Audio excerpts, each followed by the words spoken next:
Hi viewers, welcome to Bhaskar's area. ఈరోజు ఉన్నటువంటి ముఖ్యమైన విద్య మరియు ఉద్యోగ సంబంధిత సమాచారంలోకి వెళ్తే, తల్లికి వందనం సంబంధించినటువంటి నగదును రెండో విడత నగదును ఆంధ్రప్రదేశ్ ప్రభుత్వం పంపిణీ చేయడానికి అన్ని రకాల ఏర్పాట్లు చేసింది.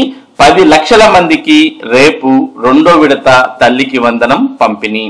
రెండో విడత తల్లికి వందనం నిధులను ప్రభుత్వం రేపు విడుదల చేయనుంది.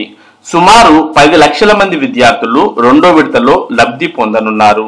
1వ తరగతి ఇంటర్మీడియట్ ఫస్ట్ ఇయర్ చేరిన విద్యార్థులకు రెండో విడతలో తల్లికి వందనం నిధులు అందుతాయి. అలాగే మొదటి విడతలో అర్హుల జాబితాలో ఉన్న ఒకే కుటుంబంలో 3 కంటే ఎక్కువ మంది ఉన్నవారు ఆధార్ నంబర్లు సరిగ్గా నమోదు చేయని సుమారు 1,00,000 మందికి గత నెలలో జమను పెండింగ్ లో ఉంచారు. వారికి కూడా ఇప్పుడు నిధులు విడుదల చేయనున్నారు. విద్యా హక్కు చట్టం కింద అడ్మిషన్లు పొందిన 46,000 మంది విద్యార్థుల నగదును వారి తల్లులకు కాకుండా నేరుగా పాఠశాలలకు చెల్లించనున్నారు. మొత్తం 11 లక్షల మంది వివరాలను పాఠశాల విద్యాశాఖ సచివాలయాల శాఖకు పంపింది. అర్హతల వడపోత అనంతరం సుమారు 10 లక్షల మందికి పథకం అందుతుందని అధికారులు అంచనా వేస్తున్నారు. మరి రెండో విడత తల్లికి వందనంకు సంబంధించిన నగదు అనేది రేపు మరి తల్లుల ఖాతాలో జమ కానుంది. దాదాపు 10 లక్షల మందికి ఈ నగదు అనేది రాబోతోంది.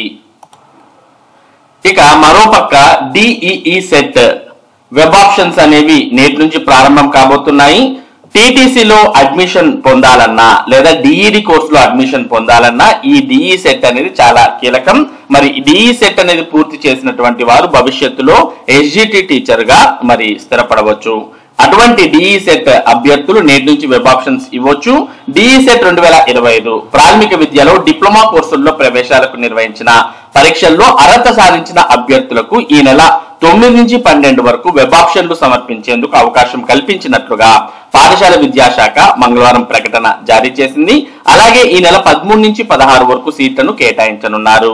17 నుంచి 22 వరకు డైట్ కళాశాలల్లో ధృవపత్రాల పరిశీలన, 25 నుంచి కళాశాలల్లో తరగతులు ప్రారంభం కానున్నాయి. ఇక మరోపక్క ఆన్లైన్ లో degree lecturers, junior lecturers, polytechnic lecturers కు సంబంధించిన పోస్టుల యొక్క హాల్ టికెట్లు అనేవి విడుదలయ్యాయి ఏపీపీఎస్సీ వెబ్సైట్ లో. ఈ నెల 15 నుంచి 23 వరకు జరిగే ప్రభుత్వ డిగ్రీ అలాగే పాలిటెక్నిక్ అలాగే జూనియర్ కాలేజ్ లెక్చరర్ పోస్టుల భర్తీకి నిర్వహించే పరీక్షల హాల్ టికెట్లను ఆన్లైన్ లో ఉంచినట్లు ఏపీపీఎస్సీ కార్యదర్శి రాజాబాబు తెలిపారు. అభ్యర్థులు బుధవారం నుంచి ఏపీపీఎస్సీ వెబ్సైట్ నుంచి మరి ఈ హాల్ టికెట్లను డౌన్లోడ్ చేసుకోవచ్చని సూచించారు.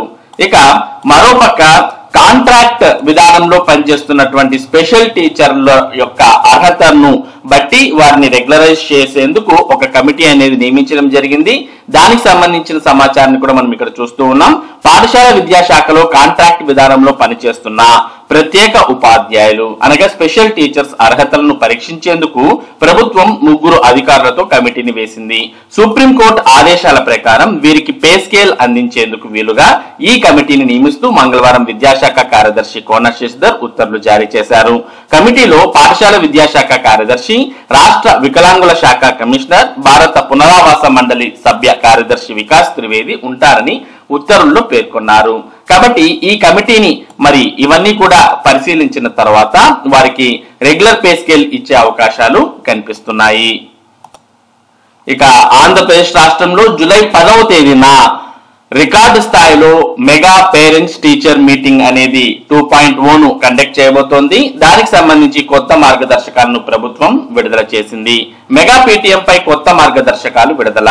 అన్ని ప్రభుత్వ, ప్రైవేట్, ఎయిడెడ్ పాఠశాలలు, ప్రభుత్వ జూనియర్ కళాశాలల్లో 2వ mega parent teacher meeting PTM ను 10వ తేదీన నిర్వహిస్తోన్న విషయం తెలిసిందే. అయితే ఈ కార్యక్రమంపై జిల్లా విద్యాశాఖ అధికారులకు ఇప్పటికే మార్గదర్శకాలు అందాయి.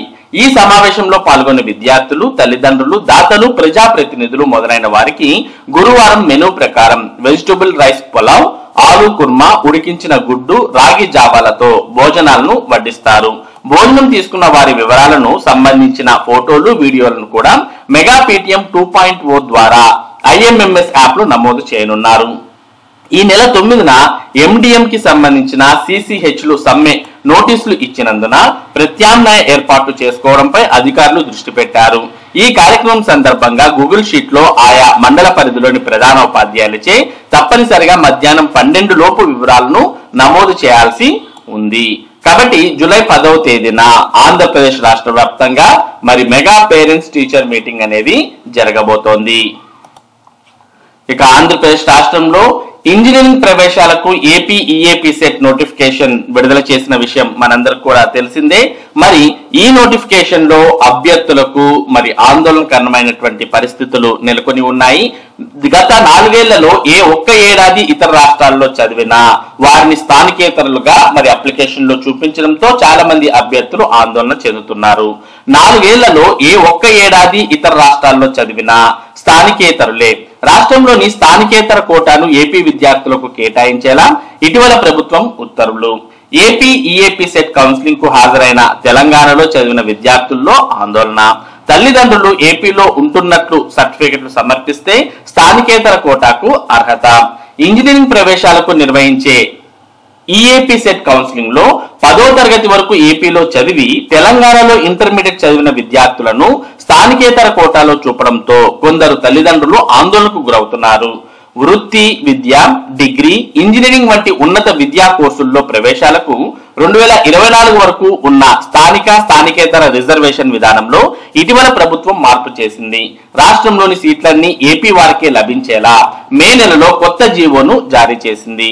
2025-26 విద్యా సంవత్సరం లో స్థానికేతర కోట 15% సీట్లను రాష్ట్ర విద్యార్థులకే కేటాయించేలా దీన్ని తీసుకొచ్చారు. దీనిపై అవగాహన లేని విద్యార్థులు, తల్లిదండ్రులు ఆందోళన చెందుతున్నారు. ఇంజనీరింగ్ ప్రవేశానికి ముందు 4 ఏళ్లలో ఏ ఒక్క ఏడాది బయట రాష్ట్రంలో చదివినా వాళ్లను స్థానికేతరులుగానే పరిగణిస్తారు. గతంలో ఉస్మానియా, శ్రీ వెంకటేశ్వరం, ఆంధ్ర విశ్వవిద్యాలయాల రీజన్లు ఉండగా రాష్ట్ర విభజన జరిగిన 10 ఏళ్లు పూర్తయినందున ఉస్మానియా రీజియన్ ను తొలగించి కొత్త రిజర్వేషన్ విధానాన్ని తీసుకొచ్చారు.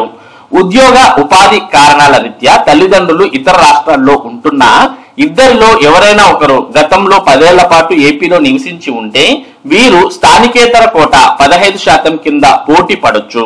కొంతమంది తల్లిదండ్రులు ఏపీలో ఉంటున్న పిల్లలను తెలంగాణలో ఇంటర్మీడియట్ చదివించారు. ఇప్పుడు వీళ్ళు స్థానికేతర కోటాను పొందాలంటే 10 ఏళ్లు ఏపీలో ఉంటున్నట్టు సర్టిఫికెట్ తీసుకోవాల్సి ఉంటుంది. పిల్లలకు స్థానిక కోట లభించకపోవడంపై కొంతమంది తల్లిదండ్రులు, విద్యార్థులు ఆందోళన చెందుతున్నారు. ఇక్కడ మనం ఒక ఉదాహరణ చూడవచ్చు. నందికొట్కూరు పట్టణానికి చెందిన శ్రీనివాసులు తన కుమార్తెను తెలంగాణలోని ఓ ప్రైవేట్ కళాశాలలో ఎంపీసీ చదివించారు. మంచి మార్కులతో ఉత్తీర్ణత సాధించారు. ఈఏపీ సెట్ లో మంచి ర్యాంక్ రావడంతో కర్నూలు ఇంజనీరింగ్ కళాశాలలో సీట్ వస్తుందని ఆశించారు. అయితే దరఖాస్తు సమయంలో నాన్ లోకల్ అని చూపడంతో ఆందోళన చెందుతున్నారు. 10వ తరగతి వరకు చదువుకున్న పాఠశాలను పరిగణనలోకి తీసుకుని లోకల్ కింద తీసుకోవాలని తల్లిదండ్రులు అధికారులను కోరుతూ ఉన్నారు. మొత్తానికి మరి 4 ఏళ్లలో ఏ ఒక్క ఏడాది రాష్ట్రాల్లో చదివినా మరి నాన్ లోకల్ గా చూపించడంతో ఇంజనీరింగ్ ప్రవేశాల కోసం వేచి చూస్తున్నటువంటి అభ్యర్థుల్లో ఆందోళన నెలకొన్న విషయాన్ని మనం ఇక్కడ చూస్తూ ఉన్నాం. మరి ఇవి ఈ రోజు ఉన్నటువంటి ముఖ్యమైన విద్యా మరియు ఉద్యోగ సంబంధిత సమాచారం. ఇటువంటి ముఖ్యమైన సమాచారాన్ని భాస్కర్స్ ఏరియా మీకు అందిస్తూ ఉంటుంది. మరి ఈ సమాచారం మీరు మిస్ కాకుండా పొందడానికి మన భాస్కర్స్ ఏరియా యూట్యూబ్ ఛానల్ కు సబ్స్క్రైబ్ అవ్వండి. Thank you for watching this video.